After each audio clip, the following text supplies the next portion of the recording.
Hi all, good evening. നമ്മുടെ ഇന്നത്തെ session എന്ന് പറയുന്നത് കമ്പനി ബോർഡ് എലിജിയസുമായി ബന്ധപ്പെട്ടതാണ്. കാരണം ഒരുപാട് ഉദ്യോഗാർത്ഥികൾ ചോദിക്കുന്ന ഒരു ചോദ്യമാണ് കമ്പനി ബോർഡ് എലിജിയസ്. ഇതിന്റെ നോട്ടിഫിക്കേഷൻ എപ്പോൾ പ്രതീക്ഷിക്കാം? അപ്പൊ അങ്ങനെ ചോദിക്കാനുള്ള കാരണം ഇതിന്റെ ഏറ്റവും വലിയ പ്രത്യേകത, സാധാരണ ഒരു എലിജിയസ് പോസ്റ്റ് എന്ന് പറയുന്നത് നമ്മൾ ഡിഗ്രിക്കാർക്ക് അപ്ലൈ ചെയ്യാൻ പറ്റില്ല. പക്ഷെ ഇവിടെ ഡിഗ്രിക്കാർക്ക് അപ്ലൈ ചെയ്യാൻ പറ്റും. അതിന്റെ ഒരു പോസിറ്റീവ് തന്നെയാണ്. അപ്പൊ അത്യാവശ്യം നിയമനങ്ങളൊക്കെ നടക്കുന്ന ഒരു പോസ്റ്റും കൂടിയാണ്. അതുകൊണ്ടാണ് എല്ലാവരും ഇതിന്റെ നോട്ടിഫിക്കേഷൻ ആയിട്ട് കാത്തിരിക്കുന്നത്. അപ്പൊ നമുക്ക് ഡീറ്റെയിൽസ് ഒക്കെ കാണാം. അതിനു മുമ്പ് നമ്മുടെ ചലഞ്ചർ ആപ്പ് എന്ന് പറയുന്ന യൂട്യൂബ് ചാനൽ ആദ്യമായിട്ട് കാണുന്നവരാണെങ്കിൽ ചാനൽ സബ്സ്ക്രൈബ് ചെയ്യുക. then www.challengerup.in നമ്മുടെ വെബ്സൈറ്റ് ആണ്. അപ്പൊ ഈ വെബ്സൈറ്റിൽ നമ്മുടെ കോഴ്സുകൾ ഉണ്ട്. ഓൾ ഇൻ വൺ PSC എന്ന് പറഞ്ഞൊരു കോഴ്സ് ഉണ്ട്. അത് എടുത്തു കഴിഞ്ഞാൽ എലിജിയസ് മുതൽ ഡിഗ്രി നിലവാരത്തിലുള്ള കോഴ്സുകൾക്ക് വരെ നിങ്ങൾക്ക് പ്രിപ്പയർ ആകാൻ പറ്റുന്ന രീതിയിലുള്ള ക്ലാസ്സുകളാണ് നടക്കുന്നത്. നമ്മുടെ റെക്കോർഡഡ് ക്ലാസ്സുകൾ സിലബസിനനുസരിച്ച്, അതോടൊപ്പം തന്നെ എല്ലാ ദിവസവും ലൈവ് ക്ലാസ്സുകളുണ്ട്. മോക്ക് ടെസ്റ്റ്, റിവിഷനും മെന്റർ സപ്പോർട്ടും ഒക്കെ നമുക്ക് അവൈലബിൾ ആയിട്ടുണ്ട്. സോ നമുക്ക് ഡീറ്റെയിൽസിലേക്ക് പോകാം അല്ലേ. അപ്പൊ നമ്മുടെ ലാസ്റ്റ് നോട്ടിഫിക്കേഷൻ 609/2020 കാറ്റഗറി നമ്പർ. അപ്പൊ അത് പ്രകാരം റാങ്ക് ലിസ്റ്റ് നിലവിൽ വന്നിരിക്കുന്നത് 12/1/2024 സോ നമുക്കറിയാം ഒരു റാങ്ക് ലിസ്റ്റ് 3 വർഷം കാലാവധി. 2025 1 വർഷമായി. 2026 ജാനുവരി ആകുമ്പോൾ 2 വർഷമാകും. 2027 ജനുവരി വരെ ഇതിന്റെ റാങ്ക് ലിസ്റ്റിന്റെ കാലാവധി ഉണ്ട്. അപ്പൊ തന്നെ നിങ്ങൾക്ക് ഏകദേശം ഒരു ഐഡിയ കിട്ടി ഇതിന് എന്താണ് നോട്ടിഫിക്കേഷൻ. എന്തായാലും 2025 ഇതിന്റെ നോട്ടിഫിക്കേഷൻ നിങ്ങൾ പ്രതീക്ഷിക്കേണ്ട. 2026 നമുക്ക് നോട്ടിഫിക്കേഷൻ വരും. അതായത് ഈ വർഷം പ്രതീക്ഷിക്കേണ്ടതായിട്ടില്ല. അഥവാ വന്നാൽ പോലും വർഷം അവസാനം കുറച്ച് ഡിസംബറിൽ കുറച്ച് നോട്ടിഫിക്കേഷൻ വരത്തില്ലേ, ജനുവരി ലാസ്റ്റ് ഡേറ്റ് ആയിട്ട്, അതിന്റെ കൂട്ടത്തിൽ വരാനേ സാധ്യതയുള്ളു.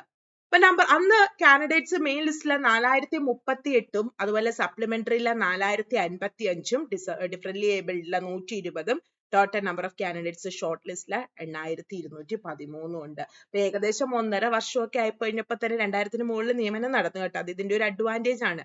അപ്പൊ നിങ്ങൾ ഈ ഒരു പരീക്ഷയ്ക്ക് വേണ്ടി പ്രിപ്പയർ ചെയ്യുന്ന ഉദ്യോഗാർത്ഥികളോട് പറയാനുള്ളത്, നമ്മളിപ്പം അതേപോലെ തന്നെ ഇതിനോടൊക്കെ അടുത്തൊക്കെ തന്നെ നമുക്ക് നോട്ടിഫിക്കേഷൻ എക്സ്പെക്ട് ചെയ്യാവുന്ന ഒന്നാണ് വില്ലേജ് ഫീൽഡ് അസിസ്റ്റന്റ്. അപ്പൊ നിങ്ങളിപ്പോ സെക്രട്ടേറിയറ്റ് OAയുടെ മെയിൻസ്, അതുപോലെ ലബോറട്ടറി അസിസ്റ്റന്റിന്റെ മെയിൻസ്, അതേപോലെ നമുക്ക് ASM അസിസ്റ്റന്റ് സെയിൽസ്മാൻ, അതിനൊക്കെ പ്രിപ്പയർ ചെയ്യുന്നവർ ഇതേ രീതിയിൽ നല്ല ആക്റ്റീവായിട്ട് തന്നെ പഠനം മുന്നോട്ട് കൊണ്ടുപോവുക.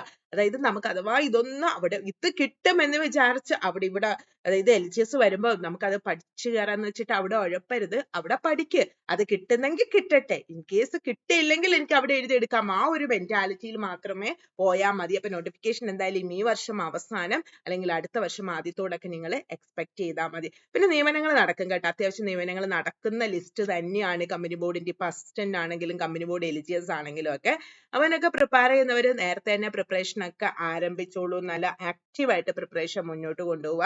അതുപോലെ നമ്മുടെ നിങ്ങൾ മെയിൻ ആയിട്ട് ചെയ്യേണ്ടത് റാങ്ക് മേക്കിംഗ് ആയിട്ടുള്ളത് നമ്മുടെ ഇംഗ്ലീഷ്, മാത്സ് ആണെങ്കിലും മലയാളം ആണെങ്കിലും കറണ്ട് അഫയേഴ്സ്, അതൊക്കെ അങ്ങ് ആദ്യം തന്നെ അങ്ങ് പഠിച്ചു വെക്കുക.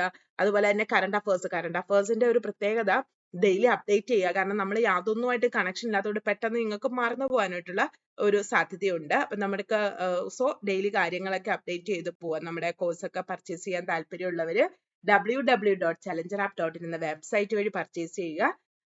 വീഡിയോ ഇഷ്ടമെങ്കിൽ ലൈക്ക് ചെയ്യുക, ഷെയർ ചെയ്യുക, മാക്സിമം ഫ്രണ്ട്സിൽ എത്തിക്കുക. അതുപോലെ തന്നെ ചാനൽ സബ്സ്ക്രൈബ് ചെയ്തിട്ടില്ലാത്തവർ സബ്സ്ക്രൈബ് ചെയ്യുക. പിന്നെ എപ്പോഴും പറയില്ല, PSC എന്ന് പറയുന്ന കാര്യം ചിലവർക്ക് പഠിച്ച് PSC നേടാൻ 6 മാസം എടുക്കും, ചിലവര് ഒരു 6 വർഷം എടുക്കും. നമ്മളത് ഹൗ പ്രിപ്പയർ, നമ്മൾ എങ്ങനെ അതിനെ അപ്രോച്ച് ചെയ്യുന്നു എന്ന രീതിയിലാണ്. നമുക്കത് നേടിയെടുക്കണം എന്നൊരു ആഗ്രഹം ഉണ്ടെങ്കിൽ എത്ര തടസ്സങ്ങൾ വന്നാലും, എത്ര പ്രയാസങ്ങൾ വന്നാലും, എത്ര ഇപ്പൊ PSC എക്സാം എന്നല്ല, നമ്മൾ ഏതൊരു കാര്യവും നമ്മളൊരു നന്മ, എനിക്കൊരു ജോലി കിട്ടണം, അല്ലെങ്കിൽ ഞാൻ ഇന്നത് ചെയ്യണം, നല്ലതും നമ്മൾ ബേസ് ചെയ്ത് നമ്മളൊരു എയിം ചെയ്ത് സ്റ്റാർട്ട് ചെയ്ത് കഴിഞ്ഞാൽ അതിന്റെ പേഴ്സണലി ആണെങ്കിലും അത് നിങ്ങൾക്ക് മനസ്സിലാവും. അതിന്റെ ഇടയ്ക്കൊക്കെ ഒബ്സ്റ്റക്കിൾസും നെഗറ്റീവ് ആയിട്ടുള്ള കാര്യങ്ങളും നമ്മളെ തളർത്തുന്ന കാര്യങ്ങളൊക്കെ ഒരുപാട് ഉണ്ടാവും. അപ്പൊ അതിനെയൊക്കെ നമ്മളൊന്ന് ഓവർകം ചെയ്യുക.